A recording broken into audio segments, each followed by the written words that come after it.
अस्सलाम वालेकुम students, hope you are doing well. Accounting circle के चैनल के ऊपर खुशामदीद। स्टूडेंट, जैसा कि आपको मालूम है कि हमारा इन्वेंट्री वैल्यूएशन का चैप्टर चल रहा था और आज के लेक्चर के अंदर हम जो क्वेश्चन डिस्कस करने वाले हैं, जो कि हमारे इस ग्रुप की या इस लेक्चर की सीरीज़ का क्वेश्चन नंबर 7 है, प्रॉब्लम नंबर 7 है। इसमें हम अलग अलग 3 पार्ट डिस्कस करेंगे, जिसमें एक क्वेश्चन अपना बनाया हुआ है और 2 क्वेश्चन पास पेपर से लिए गए हैं। 7 का पार्ट ए, 7 का पार्ट बी और 7 का पार्ट सी डिस्कस करेंगे। अच्छा, तीनों पार्ट्स को मैं अलग अलग सॉल्व करके आपको बताऊंगा कि तीनों में आपको क्या कह रहा है, ताकि आपको किसी किस्म की कंफ्यूजन ना हो। सो वीडियो पूरी देखने से पहले मेरे चैनल को सब्सक्राइब करें और वीडियो को ज़्यादा से ज़्यादा शेयर करें। एज अ मेन चैप्टर आपके पास ये पास पेपर में हर साल टेस्ट किया जाता है और अक्सर बच्चे इसमें कंफ्यूज भी होते हैं और उनको नहीं समझ में आ रहा होता कि इसमें क्या करना है। तो इसलिए जिन स्टूडेंट्स की क्यूरीज क्लियर नहीं है वो ज़्यादा से ज़्यादा लेक्चर्स को फर्स्ट लेक्चर से बार बार देख सकते हैं और एंड तक जो मज़ीद लेक्चर में अपलोड करूँगा उसको भी आपने प्रैक्टिस करना है। तो पार्ट ए में कह रहे हैं Clienty product uses a perpetual inventory system use कर रहे हैं। January 1 inventory account had a balance of ₹93,500, यानी कि बिगिनिंग बैलेंस दिया हुआ इन्वेंट्री का 93,500 का। During the first few days of January, कह रहे हैं कि जनवरी के कुछ फ्यू डेज में द फॉलोइंग ट्रांजेक्शन अकर्ड, ये ट्रांजेक्शन हुई हैं। जनवरी 1 को परचेज मर्चेंडाइज ऑन क्रेडिट, उधार पर आपने कुछ मर्चेंडाइज खरीदी हैं बेल कंपनी से 12,500 की, और जनवरी 3 को सोल्ड किए मर्चेंडाइज फॉर कैश पर 9,000 की। The cost of this merchandise was ₹6,300, यानी कि आपने 6,300 की मर्चेंडाइज 9,000 रुपये में बेची हैं। तो रिकॉर्ड में आपको कह रहे हैं पार्ट ए में prepare entries in journal form to record the above transaction, ठीक है ना। तो आपने जर्नल की फॉर्म में इन ट्रांजेक्शन को रिकॉर्ड करना है। नंबर पार्ट बी में जो कह रहा है वो क्या कह रहा है, what was the balance of the inventory account at the close of the business January 3, ठीक है ना। तो क्लोजिंग बैलेंस आपका बेसिकली पूछ रहा है कि जनवरी 3 के दिन अगर हम थर्ड डे क्लोज कर देते हैं अपने बिजनेस को, उस दिन की क्लोजिंग पे आपके पास इन्वेंट्री का बैलेंस कितना बचेगा या कितना होगा। तो चलते हैं इसके सॉल्यूशन की तरफ और देखते हैं कि आपके पास इसका सॉल्यूशन किस तरीके से होगा। तो क्वेश्चन 7 का पार्ट है case A, Clienty product journal entries during the month of January, date particular PR debit and credit, ये फॉर्मेट तो आपको आता ही है। तो सबसे पहले आप परपेचुअल इन्वेंट्री सिस्टम फॉलो कर रहे हैं, तो जब भी आप मर्चेंडाइज खरीदेंगे तो उसको मर्चेंडाइज इन्वेंट्री में रिकॉर्ड करेंगे। तो आपने मर्चेंडाइज खरीदी, merchandise inventory debit, on credit खरीदी तो लायबिलिटी बढ़ गई अकाउंट पेबल क्रेडिट 12,500 रुपये से, to record purchase inventory on account से आपकी एंट्री बन गई।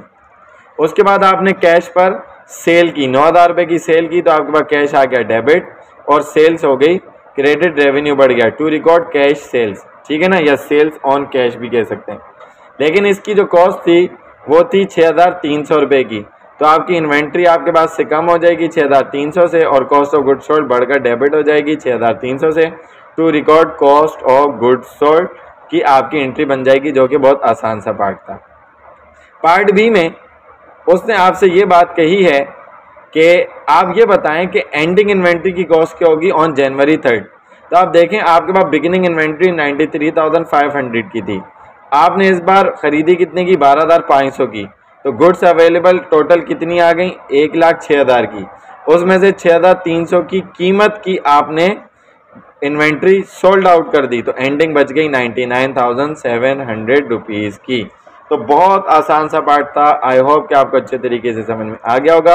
कोई भी कंफ्यूजन होती है तो आप कमेंट सेक्शन में क्वेश्चन करके पूछ सकते हैं। अब चलते हैं पार्ट बी की तरफ और देखते हैं वो आपको क्या कह रहे हैं। Part B inventory valuation year 2016 regular, question 4 का पार्ट बी है, ठीक है जी। कह रहे हैं the following transaction were completed by Gaya's store, Gaya's store ने कुछ ट्रांजेक्शन कंप्लीट किए हैं, 5 ट्रांजेक्शन हैं और रिकॉर्ड में कह रहे record the above transaction using perpetual inventory system. Perpetual inventory system को फॉलो करते हुए आपने ये 5 एंट्रीज को रिकॉर्ड करने। सबसे पहले कह रहे हैं कि purchase merchandise from Sime on account, उधार पर आपने साइम से मर्चेंडाइज खरीदी हैं 3 लाख की ऑन क्रेडिट टर्म, और क्रेडिट टर्म 2/10 N/60 है, यानी कि साइम ने कहा कि भाई 60 दिन में आपने पेमेंट करनी है, लेकिन अगर 10 दिन में आपने पेमेंट कर दी तो 2% का मैं आपको डिस्काउंट दे दूंगा। उसके बाद 2 में कह रहे मर्चेंडाइज रिटर्न टू साइम, 25,000 की मर्चेंडाइज साइम को वापस कर दी। 3rd में कह रहे made payment to Sime within discount period, discount period में उसको पेमेंट कर दी, यानी कि आपको 2% का डिस्काउंट अवेल होगा। 4 में कह रहे सोल्ड मर्चेंडाइज कॉस्टिंग, कॉस्ट थी 2,50,000 की, आपने वो कॉस्ट जो थी 2.5 लाख की, इतने की मर्चेंडाइज आपने गुलाम नबी को बेची है एट 40% अबव कॉस्ट, यानी कि आपको फ़ायदा हुआ। इसकी कैलकुलेशन करनी पड़ेगी। 5th में कह रहे कि Ghulam Nabi return defective goods ₹56,000, 56,000 की गुड्स गुलाम नबी ने हमें वापस की हैं। ठीक है जी, तो 2 एंट्रीज सेल्स से रिलेटेड हो गई और 3 परचेज से रिलेटेड हो गई। तो इसको हम ज़रा देखते हैं। ठीक है जी, तो अब चलते हैं हम अपने सेकंड पार्ट की तरफ। सॉल्यूशन बी 2016 रेगुलर क्वेश्चन 4 का part B, Gaya's store journal perpetual inventory system, date particular PR debit और क्रेडिट का कॉलम आपको अच्छे तरीके से मालूम है। सबसे पहले उसने इन्वेंट्री खरीदी थी, परपेचुअल इन्वेंट्री सिस्टम है, merchandise inventory debit, account payable liability credit, क्योंकि उसने क्या कहा था कि पेमेंट 60 दिन में करनी है, इसलिए लायबिलिटी क्रिएट हो गई। To record purchase merchandise on account under 2/10 N/60 credit term के अंडर खरीदी है। ठीक है जी। नंबर 2 में साइम को आपने 25,000 रुपये की मर्चेंडाइज वापस कर दी, तो मर्चेंडाइज इन्वेंट्री क्रेडिट हो गया। यहाँ पर परचेज रिटर्न नहीं लिखा जाएगा, अगर पीरियोडिक इन्वेंट्री सिस्टम होता तो लिखते, और उसकी लायबिलिटी कम कर देंगे आप। अकाउंट पेबल डेबिट साइम का 25,000 से, to record return merchandise to Sime से आपकी नरेशन बन जाएगी। 3rd पार्ट में आपने उसको पेमेंट की है। अब पेमेंट कितनी की है देखें, आपके पास 3 लाख की लायबिलिटी थी, आपको 3 लाख पे करने थे, लेकिन 3 में से आपने 25,000 का माल वापस कर दिया, तो बाकी कितना बच गया 275, यानी कि अब आपने 275 की पेमेंट करनी है। ठीक हो गया, वेरी वेरी इजी कॉन्सेप्ट। ठीक हो गया, तो आपने 275 पे करना था, आपने डिस्काउंटेड पीरियड में किया, तो अकाउंट पेबल डेबिट हो गया 275 से। मर्चेंडाइज इन्वेंट्री के ऊपर 2% का डिस्काउंट आपका लगा, तो पेमेंट के ऊपर तो ये बनता है 5,500, इसका मतलब आपने कैश कितना दिया 269,500। तो यहाँ पर आपके पास परचेज डिस्काउंट की जगह मर्चेंडाइज इन्वेंट्री क्यों आया, क्योंकि उसके अंदर आपने अपने डिस्काउंट को क्लोज कर दिया 5,500 को। ठीक है, क्लियर है। To record made payment to Sime within discount period से आपकी ये नरेशन बन जाएगी। उसके बाद आपने सामान बेचा था किसको, गुलाम नबी को, तो आपने उसको जब मर्चेंडाइज बेची थी वो 40% अबव दी कॉस्ट पर बेची थी, उधार पर बेची थी, लेकिन 40% अबव दी कॉस्ट पर बेची थी। तो इसकी कंप्यूटेशन मैं आपको करके बताता हूँ। ठीक है जी, और देखते हैं कि किस तरीके से ये सॉल्व होगा।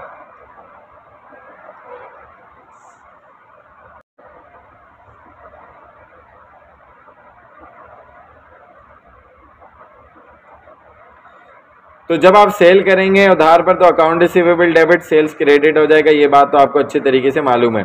To record sold merchandise on 40% above cost पर आपने बेचा है, और उसकी कॉस्ट कितनी थी 250,000 की, तो cost of good sold debit और सेल्स आपकी क्रेडिट हो जाएगी, उसमें आप फिनिश कर देंगे, जो कि यहाँ पर ये सेल्स का अकाउंट बिल्कुल गलत है। ठीक है ना, सेल्स नहीं आएगा, मर्चेंडाइज इन्वेंट्री आएगा। अभी ऊपर वाले पार्ट में भी मैंने आपको बताया। ठीक है ना, ये टाइपिंग मिस्टेक है। To record cost of good sold 250,000 की आपने कॉस्ट रिकॉर्ड कर ली, अब 40% अबव दी कॉस्ट बेचा है, तो आपकी जो कॉस्ट है, ठीक है ना, वो 250,000।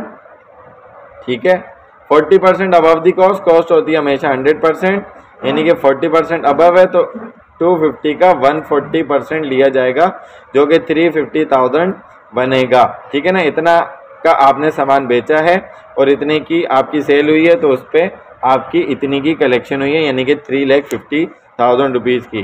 सो आई होप कि ये दोनों एंट्रीज आपको समझ में आ गई होंगी। अब उसके बाद क्या हुआ कि गुलाम नबी साहब ने आपको 56,000 की जो गुड्स हैं वो रिटर्न कर दी। सेल रिटर्न डेबिट और अलाउंस हो गया आपका डेबिट, और अकाउंट रिसीवेबल आप उसका कम कर देंगे, यानी कि इतनी की मर्चेंडाइज आप उसको वापस उसका रिसीवेबल कम कर देंगे। उसने मर्चेंडाइज जो वापस की हैं, तो इतना पैसा आप उससे नहीं लेंगे। To record return defective goods by Ghulam Nabi. अब परपीचुअल इन्वेंट्री सिस्टम में ये रूल होता है कि जब भी आपका कस्टमर आपको सामान वापस करेगा तो आप अपनी कॉस्ट ऑफ गुड्स सोल्ड को भी रिकॉर्ड करेंगे। तो अब जब आप अपनी कॉस्ट ऑफ गुड्स सोल्ड को रिकॉर्ड करेंगे, चूंकि आपने क्या किया था, आपने ये किया था कि 40% अबव द कॉस्ट के ऊपर जो है वो माल बेचा था। अब उसने 56,000 का माल आपको वापस किया है, ठीक है ना। मैं आपको वापस ऊपर दिखा देता हूँ सवाल में कि उसने क्या बात बोली थी कि 56,000 का सामान वापस किया है। ये तो उसके लिए 56 है, तो हमारे लिए कॉस्ट कितनी होगी, तो उसकी भी एंट्री आपको बनानी होगी, ठीक है ना। ये इतने का वापस आ गया, हम बनाएंगे मर्चेंडाइज इन्वेंट्री डेबिट के वापस आ गया, कॉस्ट ऑफ गुड्स सोल्ड को कम कर देंगे, यानी कि इतने का सामान हमारा वापस आ गया, बिका नहीं है, सोल्ड आउट हुआ नहीं है। To record cost of goods sold of return defective merchandise. अब इसको 40,000 किस तरीके से करेंगे, 40,000 की कंप्यूटेशन आपको इजीली आनी चाहिए कि आपने इसके अंदर क्या करना है कि 56,000 को लेना है और 100 से मल्टीप्लाई करवा देना है और डिवाइड कर देना है 140 से, ठीक है ना। 140% से, क्योंकि आप सोल्ड कर रहे थे अबव दी कॉस्ट पे, तो आपकी कॉस्ट आ जाएगी 56,000,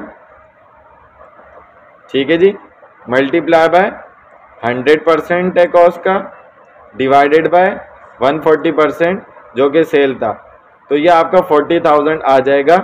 ये कंप्यूटेशन आपको समझ में आ गई होगी, यानी कि असल में ये 40,000 की मर्चेंडाइज आपके लिए ये बेची आपने कितने की थी, 56 की, तो उतने का माल आपके पास वापस आया है। तो अब ये कॉन्सेप्ट आपको समझ में आ गया होगा, ठीक है जी। अब चलते हैं हम अपने थर्ड पार्ट की तरफ और देखते हैं आपको थर्ड पार्ट में क्या कह रहा है।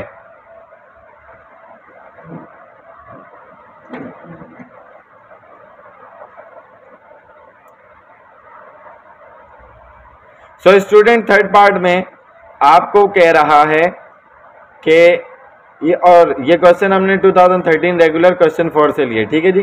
तो उसका पार्ट सी है और हमारे सवाल का भी पार्ट सी है। तो इसमें पहले दो पार्ट में तो आपसे थ्योरी पूछी हुई है। पार्ट ए में कह रहे why do most companies that use perpetual inventory system also take annual physical inventory, ठीक है ना, कि बहुत सारी जो कंपनीज हैं नॉर्मली वो परपीचुअल इन्वेंट्री यूज करने के बावजूद भी एनुअल फिजिकल इन्वेंट्री करती हैं।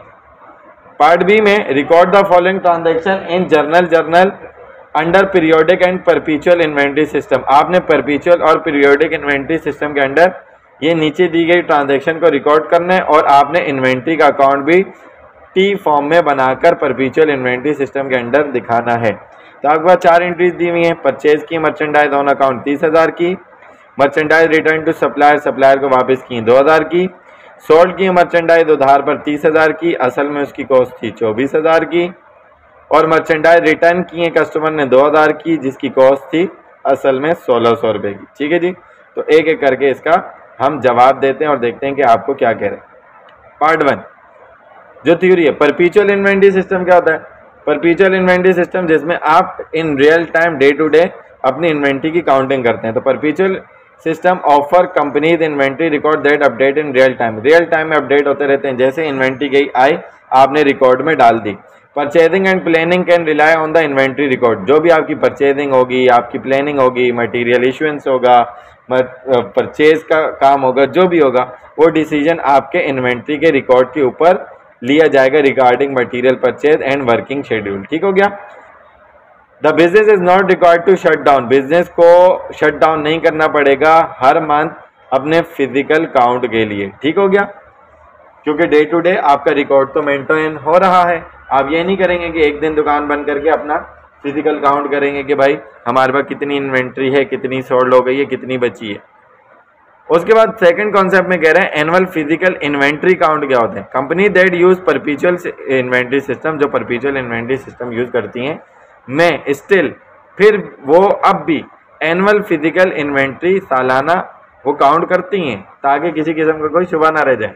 इन the periodic inventory system, periodic inventory system में क्या होता है, physical count are use to determine the amount of cost of goods sold, ताकि आपको अपनी कॉस्ट ऑफ गुड्स सोल्ड का पता लग जाए तो इसीलिए फिजिकल काउंट किया जाता है। लेकिन in the perpetual inventory system year and physical inventory validate the inventory record, आपके इन्वेंट्री रिकॉर्ड को वैलिडेट करता है, मेक श्योर करता है कि हाँ भाई आपकी तमाम चीज़ें बिल्कुल सही हैं।